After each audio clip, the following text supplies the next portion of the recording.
YouTube channel में आप सभी का स्वागत है। आज का हमारा टॉपिक है विज्ञान कक्षा 6 अध्याय 1 और अध्याय का नाम है विज्ञान का अनूठा संसार। इस अध्याय की हमने पहले भी एक वीडियो बनाई थी और आज हम क्रियाकलाप 1 आइए सोचें और लिखें से प्रारंभ करते हैं। एक ऐसी ही अन्य समस्या के बारे में लिखें जिसे आपने हल करने का प्रयास किया हो। आपने किन चरणों का पालन किया?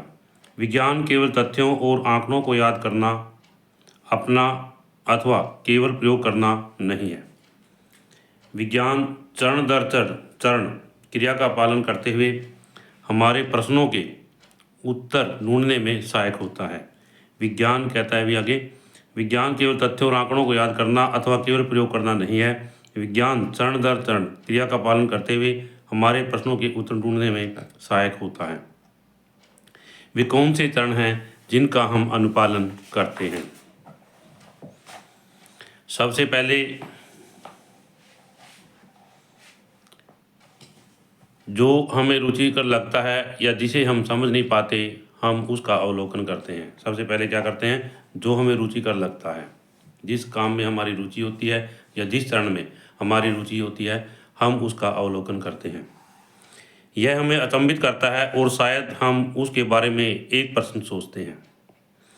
इसके बाद हम प्रश्न को संभावित उत्तर का अनुमान लगाते हैं। जो प्रश्न है उसके संभावित उत्तर का अनुमान लगाते हैं। सबसे पहले जो रुचिकर लगता है हम उसका अवलोकन करते हैं। दूसरा है हम उसके बारे में प्रश्न सोचते हैं और फिर तीसरा है संभावित उत्तर का अनुमान लगाते हैं। इस अनुमान का हम प्रयोगों और अधिक अवलोकनों द्वारा सत्यापन करते हैं। जो हम अनुमान लगाते हैं उसका हम प्रयोग करके या सत्यापन करके अवलोकन के द्वारा जो है सत्यापन करते हैं। इसके बाद परिणामों का विश्लेषण करने का प्रयास करते हैं। फिर क्या करते हैं? हम परिणामों का विश्लेषण करना, यह देखने के लिए करते हैं कि क्या इससे वास्तव में हमारे प्रश्न का उत्तर प्राप्त हुआ या नहीं। यहाँ पर विज्ञान के जो है विभिन्न जो चरण है दिखाए गए हैं। सबसे पहले जो रुचिकर लगता है हम उसका अवलोकन करते हैं। दूसरा है उसके बारे में प्रश्न पूछते हैं। तीसरा है संभावित उत्तर का अनुमान लगाते हैं। तीसरा है प्रयोगों के द्वारा और अधिक अवलोकनों के द्वारा उसका सत्यापन करते हैं। और इस प्रकार जो हमें परिणाम प्राप्त होते हैं हम उसका विश्लेषण करते हैं। विज्ञान वे लोग होते हैं जो समस्याओं का हल ढूंढने अथवा नई वस्तुओं की खोज करने के लिए वैज्ञानिक विधि का प्रयोग करते हैं। तो सब दोबारा से, वैज्ञानिक वे लोग होते हैं जो समस्याओं का हल ढूंढने अथवा नई वस्तुओं की खोज करने के लिए वैज्ञानिक विधि का प्रयोग करते हैं। तो यहाँ पर एक प्रकार से वैज्ञानिक की परिभाषा दी गई है कि वैज्ञानिक किसे कहते हैं। वैज्ञानिक वे लोग होते हैं जो समस्याओं का हल ढूंढने अथवा नई वस्तुओं की खोज करने के लिए वैज्ञानिक विधि का प्रयोग करते हैं। परंतु क्या कोई भी व्यक्ति जो वैज्ञानिक विधि का पालन करता है एक वैज्ञानिक की तरह कार्य करता है? भोजन पकाने वाला व्यक्ति यह सोचकर हैरान हो सकता है कि दाल कुकर से बाहर कैसे निकली, क्या कुकर में बहुत अधिक पानी था। अब इसमें एक आम व्यक्ति के बारे में बात करता है कि जो व्यक्ति भोजन पकाता है उसके मन के अंदर भी या दिमाग के अंदर भी यह बात आ सकती है कि जैसे वो कुकर में दाल को पकाता है, कई बार दाल जो है बाहर निकल जाती है। भाई क्या उस कुकर के अंदर पानी ज़्यादा था? इसका कारण ये था। अब उसमें क्या कहता है आगे, भोजन साइकिल की मरम्मत करने वाले व्यक्ति के बारे में सोचिए जो ढूंढने का प्रयास करता है कि टायर से हवा कैसे निकली। टायर जो है हमने हवा जो भरी थी वो कैसे बाहर निकली, हवा कहाँ से बाहर गई। क्या कोई विद्युत ठीक करने वाला व्यक्ति है ढूंढने का प्रयास कर रहा है विद्युत बल्ब क्यों नहीं चल रहा, क्या कोई समस्या बल्ब में है या स्विच में है। जैसे हम घरों में देखते हैं कि कई बार विद्युत बल्ब जो है जग नहीं रहा होता, तो हमारे दिमाग में आती है कि क्या हमारा बल्ब फ्यूज हो गया है या किसी बटन में खराबी है या स्विच में खराबी है या किसी और कनेक्शन में खराबी है। तो इस तरह से हमारे दिमाग के अंदर जो है प्रश्न जो आते हैं। विद्युत बल्ब क्यों नहीं चल रहा, तो बल्ब में कोई समस्या बल्ब के अंदर है या स्विच के अंदर है। इसमें दो प्रश्न हमारे दिमाग में आते हैं। जब हम प्रश्न पूछने और उसका उत्तर ढूंढने का प्रयास करते हैं तो एक तरह से हम सभी वैज्ञानिकों जैसा कार्य करते हैं।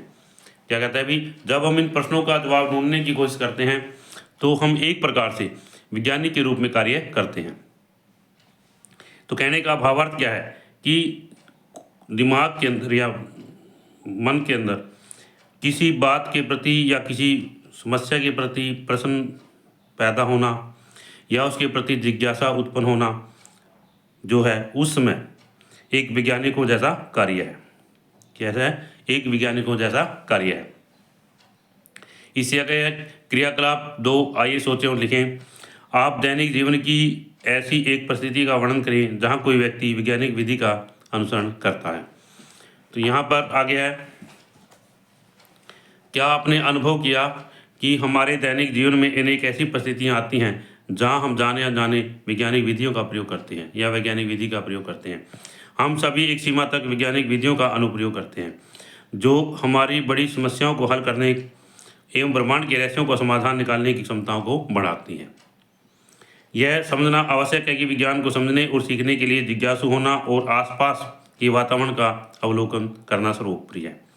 विज्ञान को समझने के लिए और सीखने के लिए जिज्ञासु होना, हमारे मन के अंदर इच्छा होनी चाहिए और जो हमारे आसपास का वातावरण है उसको देखना जो है बहुत ज़रूरी है। जब हम जिज्ञासु होते हैं तब हम प्रश्न पूछने लगते हैं। कोई भी वस्तु है, कोई भी दृश्य है, जब हमारे मन के अंदर जिज्ञासा होगी तभी हम उसके बारे में प्रश्न पूछेंगे। और क्यों? स्मरण रखिए कि यह संसार वस्तुओं का एक भंडार है और हम नहीं जानते कि और भी कितनी वस्तुएं हैं जिन्हें खोजना अभी शेष है। इस संसार में अनेक प्रकार की वस्तुएं पाई जाती हैं और बहुत सारी वस्तुएं ऐसी हैं जो हमने अभी देखी भी नहीं हैं और कुछ ऐसी भी हैं जिन्हें अभी खोजना बाकी है। क्रियाकलाप 3, आइए विचार करें और लिखें। यदि आपको किसी वस्तु या घटना के बारे में प्रश्न पूछना है तो वह क्यों होती है, तो उसके बारे में आप क्या प्रश्न पूछेंगे? आप अपने प्रश्न का उत्तर किस प्रकार खोजेंगे या लिखने का प्रयास कीजिए। वैज्ञानिक खोजें अकेले कम ही होती हैं। दुनिया भर के वैज्ञानिक प्राय एक दूसरे के साथ बड़े बड़े समूहों में कार्य करते हैं। इसलिए यदि आप स्वयं उत्तर नहीं ढूंढ पाते हैं तो अपने मित्रों से निसंकोच सहायता मांगिए। साथ मिलकर खोजना सदैव अधिक आनंददायक होता है। उसमें कहता है भी जो वैज्ञानिक है प्राय एक दूसरे के साथ मिलकर के बड़े बड़े समूहों में काम करते हैं। वैज्ञानिक क्या है? एक दूसरे के साथ मिलकर के बड़े बड़े समूहों में काम करते हैं। इसी तरह से यदि कोई भी उत्तर है आप नहीं ढूंढ पाते हैं तो अपने मित्रों से उसकी निसंकोच सहायता लेनी चाहिए और सभी के साथ में मिलकर के काम करना चाहिए। साथ मिलकर काम करने में सदैव जो है आनंद आता है। यहाँ पर ये विद्यार्थी दिखाए गए हैं और ये सभी जो है मिल करके एक दूसरे के साथ मिल करके टीम वर्क में जो कार्य कर रहे हैं। संभवतः आपको अपने सभी प्रश्नों का उत्तर कक्षा 6 में नहीं मिले, चिंता न करें। आप विज्ञान की यात्रा पर निकल पड़े हैं अगले 5 वर्षों के लिए, उससे भी आगे। इसमें कहता है भी इसमें जो आप मन के अंदर जो आपके प्रश्न है उन प्रश्नों का उत्तर हो सकता है सर अभी ना मिले, इसके लिए आपको इंतजार करना होगा और आने वाले समय में जब आप और बड़ी क्लासों कक्षाओं में पढ़ोगे तो आपको उन प्रश्नों का उत्तर अवश्य मिलेगा। आगे इसमें है ये दिखाए गए हैं बच्चे दिखाए गए हैं। यहाँ पर बरसात दिखाई गई है और ये जो है बारिश का आनंद ले रहे हैं। यहाँ इसमें चित्र दिखाया गया है।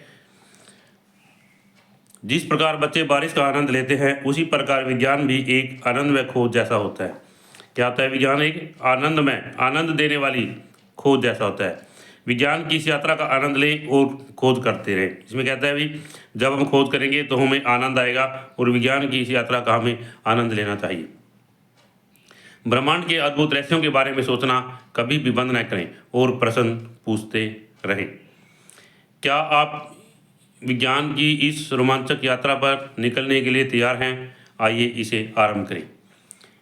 बुद्धिमान बनने के लिए प्रश्न पूछने वाला बनना आवश्यक है।